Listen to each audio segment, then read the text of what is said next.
under these circumstances. But let me start by thanking you all for being here for us as a family, and to honor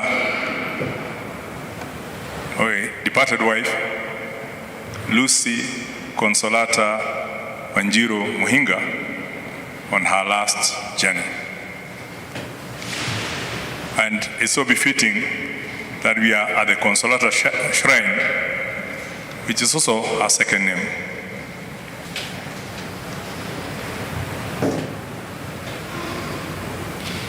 Lucy and I began our journey in 1983 at the BCom class of 1983 to 1986. And one day, she shared how she could not be in college most of the weekends, as she had to take care of her siblings and make special meals for her late dad, having lost her mother in 1974, and her having taken over the role of daughter and mother. I was eventually roped into the family through the delicious meals that she would bring from home to her hall 12 residents, and I would partake of that. And I got attracted to her unusual caring and self-sacrifice attitude, and thus began our dating and eventual life together, from our meeting in 1984, culminating in our wedding on 29th of October, 1988. Sadly, 3 weeks after our honeymoon, her dad passed away. And after reviewing the various options we had, we agreed to take on board her 4 youngest siblings, and the other ones being older, we agreed they could take care of themselves, into a new home to stabilize them, which also meant my postponing my accountancy secondment to London by 1 year. Now, that gesture on my part was greatly repaid with overwhelming love over the rest of her life, a matter she often referred to. And it's no wonder, in 2018, she easily took in my aging mom, now 100 years, to live with us under her care. And my mom is actually here. Of course, she has no idea what's happening. We eventually left together in April of 1990 to start a new life in London for 2 great years of bonding and traveling across Europe, while still keeping tabs on our families in Kenya.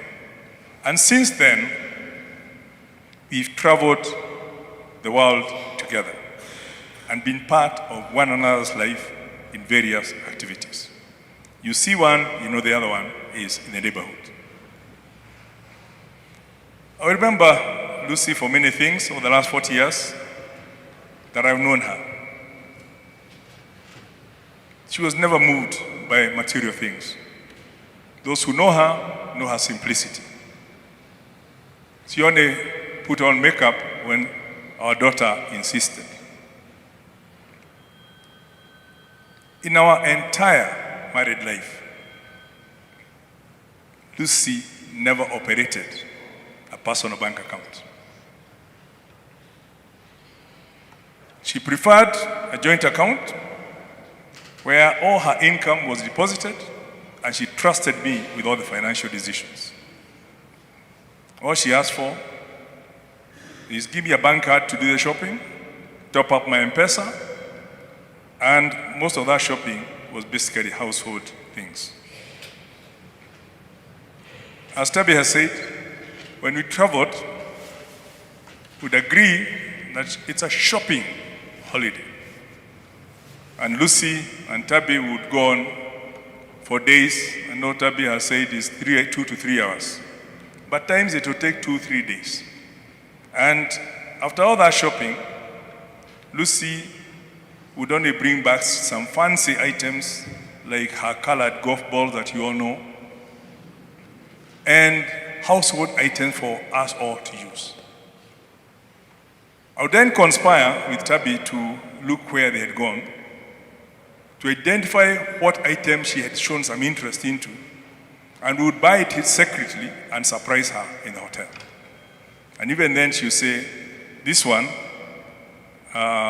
some people may understand what that means, nitavaa wageni wakija.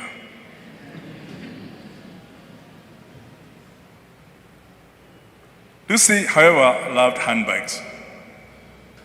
And anytime I asked her, what would you like me to bring because I'm away, she would say, get me another handbag.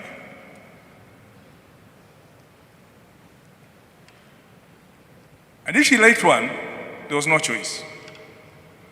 I remember in one of our travels, we went to Rome in 1991 by train, and she saw a handbag that she liked. But the shopkeeper said, perhaps, if you don't like what we have another shop in Milan. We're in Rome. And we have more variety there. And Lucy said, you heard what they said? Let's get on the train. So we get to Milan, we get to the shop, we look around, and she said, I don't like what you found here. Let's go back to Rome to buy what we have seen. We get back to Rome and find the shop closed. So I say, what do we do? We are supposed to be traveling to Zurich because it's a trip we had kind of worked. She said, no problem, let's sleep over here. We pick our handbag, we reschedule the journey tomorrow. And that's what we did, and we bought 2 handbags that she treasured. That's Lucy for you. We've been told about her care in the community and her orphan fostering program and sponsorship, which extended to creating over 200 plus people under her care and her sponsorship.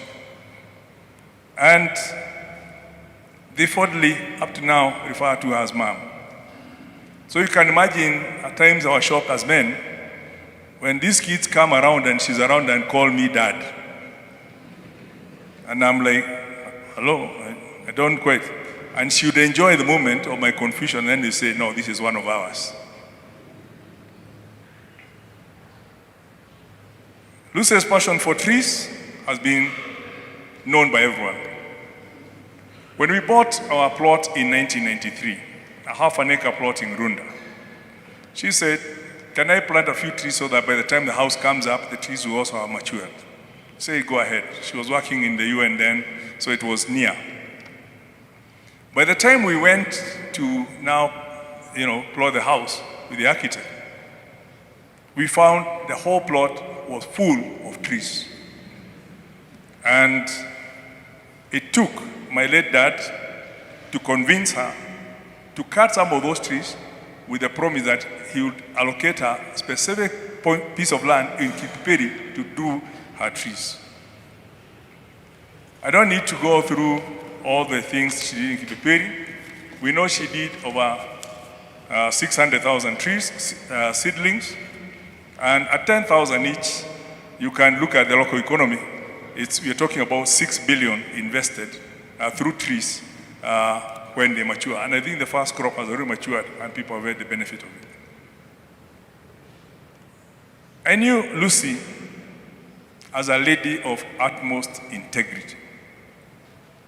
And I believe the chairlady of KLGU has given one of the examples. She never wanted to hurt or harm anyone. She trusted people and expected the same honesty. Unfortunately, this is not always reflected in the political outcomes that we all go through. And accordingly, even as she rested, she's never reconciled herself to the results based on the promised support on the ground and who she was interacting with. And it will take a miracle to get me back into politics. Lucy only committed to things that she was convinced about. And when I initially introduced her to golf through a birthday gift of a Titleist golf kit, hoping to entice her to golf, it stayed in the store for 2 solid years. And she told, if you want it, take it back to the shop, buy me what? Buy me a handbag.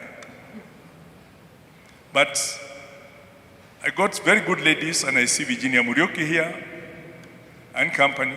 I asked them, can you convince Lucy to play golf? They did. And immediately she got convinced, she plunged into it. And you can see how much she did for golf.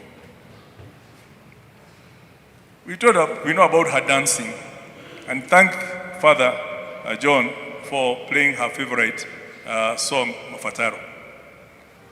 Mafataro means my needs.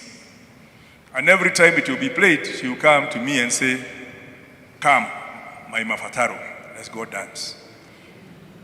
So it had much more meaning to her than just dancing the song. You are my needs, and let us. So it's good to. We know about her cooking skills. Every time when in Kipipiri, whether in field day or campaign, we used to refer to Lucy's car as the catering unit. Because you got in there, you had a sandwich, you had food. Mine was just kuna kitu. And she did all that, those snacks, late in the night alone. Lucy loved herbal medicine.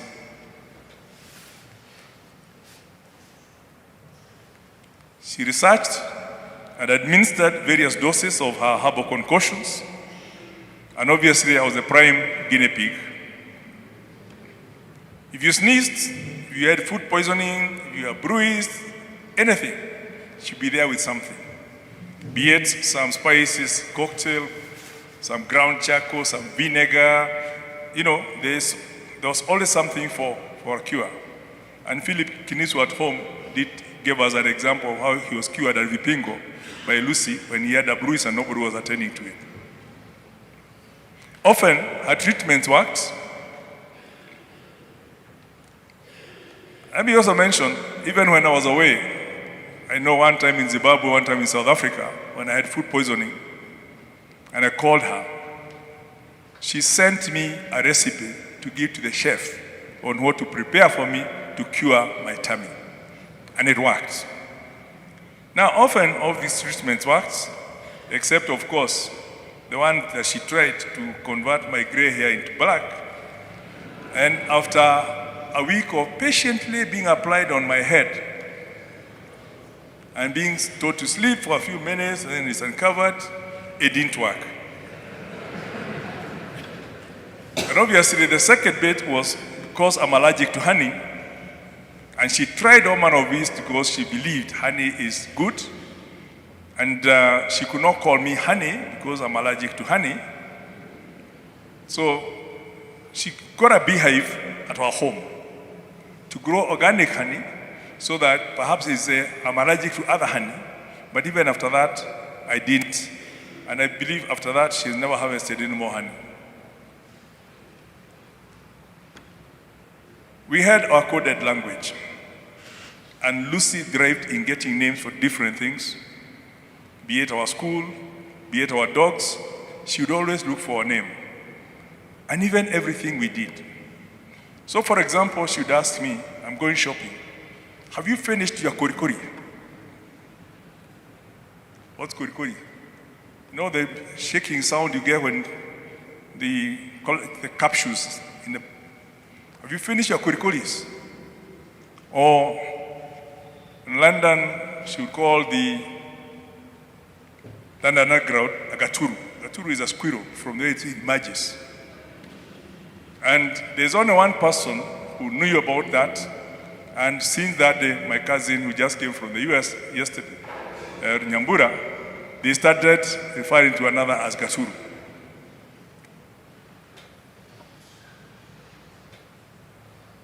When Lucy talked of, I'm going to see Adwakwa, my people, you think she's going to see her sisters or others. What she actually meant is to see Morgan, to see Pepper, and Sue, her treasured dogs. I can go on forever, but suffice it to say, Lucy, no doubt, loved me. She loved us as a family, and she gave her everything for us. And literally spoiled us in a way we probably could not reciprocate.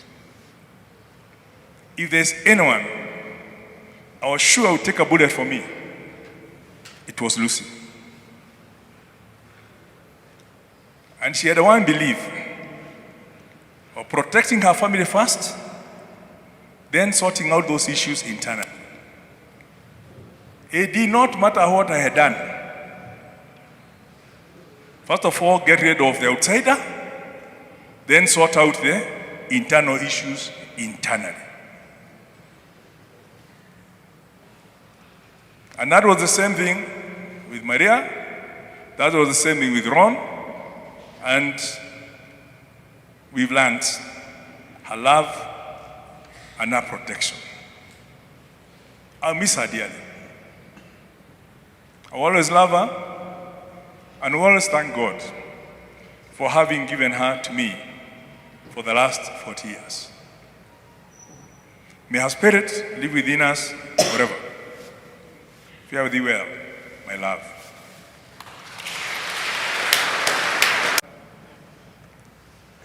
Once again, I want to thank everyone for walking this journey with us. These matters came to us very abruptly, but it's through your love and support that we are able to stand here. We ask that you continue praying for us and that you join us in Kipipiri on 17th of February, when we will do a bigger memorial service and celebration of Lucy without the constraints of time that we have, because we need to honor our commitment to the church, as well as our commitment to honoring Lucy's desire that she should not be kept, and that we can celebrate later, but we need to make sure that we have carried out her wishes. So we created 17th of February as a full day where we can go and celebrate and dance and plant trees and talk in celebration of what Lucy meant to each one of us. So welcome on the 17th, and many, many thanks for being with us from Tuesday, and we believe you'll be with us until the 17th.